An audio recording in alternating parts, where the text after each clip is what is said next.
Red Wings a go. Bad guy. Senior Taliban commander. Shah killed 20 Marines last week. 20. Going in with a four-man team. Axelson, myself, Dietz, Marcus.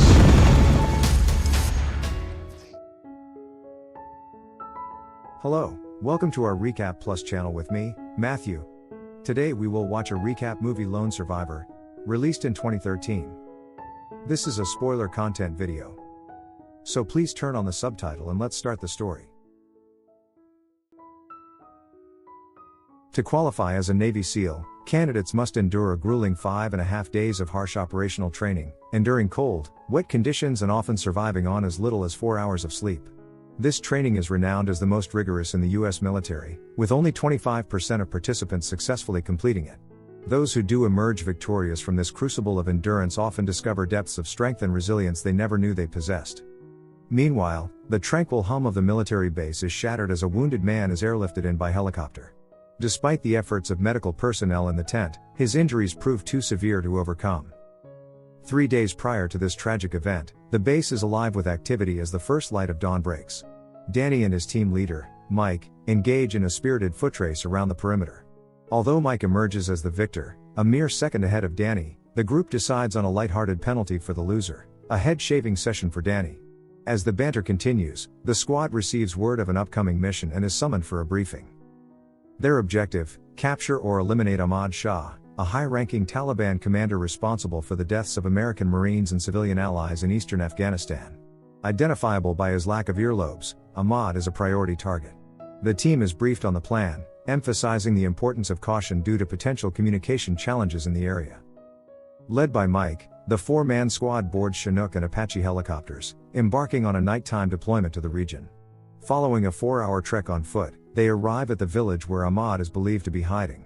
However, as they survey the area, they realize the intelligence underestimated the enemy's strength. With the odds stacked against them, Mike considers taking the shot at Ahmad but decides against it to avoid unnecessary risk. The team rests briefly, with Danny keeping watch. Their reprieve is short-lived when they encounter 3 goat herders near their position. Despite their efforts to remain undetected, a misstep by one of the herders alerts the group to their presence. Recognizing the gravity of their situation, the team grapples with their options: release the herders, knowing they will likely be discovered, leave them tied up to face a grim fate at the hands of nature, or eliminate them to mitigate the risk to their mission. Despite conflicting opinions within the group, Mike ultimately makes the call to abort the mission, opting to release the herders and retreat to higher ground. Their new objective is established, and the team sets their sights on the mountain peak, where Danny will signal for extraction once they reach safety. The team releases the herders and begins their ascent up the mountain, with Marcus lingering behind, haunted by doubts about their decision and the potential consequences of their actions reaching the Taliban forces. As they make their way up, one of the herders swiftly makes his way back to the village to alert others. Upon reaching what they believe to be the summit, they realized it's a false peak. Danny attempts to contact the base without success, while Matt expresses his concerns about their precarious situation. They opt to descend to the tree line and wait until sunset before continuing on foot. With 3 missed communication windows with the base, the commander escalates the situation to his superior. In the cover of the trees, the team maintains vigilance, but Matt notices movement and Mike investigates, only to discover they are surrounded. Realizing they are outnumbered and outgunned, Marcus takes the initiative and fires the first shot, initiating a fierce firefight. Despite their valiant efforts to defend themselves, the team sustains serious injuries and their radio is destroyed. Under heavy enemy fire, they attempt to find an escape route, but Mike's misguided direction leads them into further danger, resulting in more casualties. With the enemy employing rocket launchers, the squad is forced to take desperate measures, leaping off a steep hill to evade capture. As they tumble down the slope, enduring additional injuries, they miraculously manage to regroup, but their respite is short-lived as Danny is wounded. Mike rushes to his aid, but the group's cover is compromised when Danny inadvertently reveals their location in his shock. In a daring move, Marcus carries the injured Danny as they retreat deeper into the woods. Matt engages the enemy while Mike endeavors to establish communication with the base. Amidst the chaos, Mike succeeds in making contact, but pays the ultimate price, sacrificing himself to secure assistance. Responding to the distress call, 2 Chinook helicopters are dispatched to their location, despite lacking Apache helicopter support. The grim reality of their situation sinks in for the remaining survivors, with Matt grappling with severe injuries and the looming specter of mortality. He asks Marcus to convey his love to his wife, but before Marcus can reassure him, their moment is shattered by missile blasts.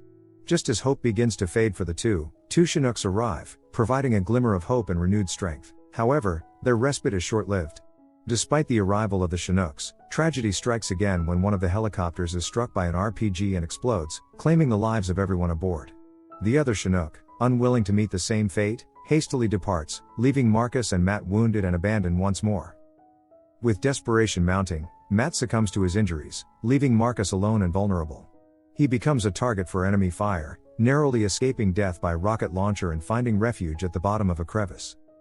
As dawn breaks, Marcus awakens, his body racked with pain and exhaustion.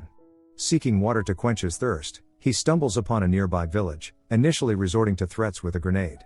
However, a villager named Gulab extends a helping hand, leading Marcus to safety. Despite tensions within the village over harboring an American soldier, Gulab aids Marcus in sending a message to the base for assistance.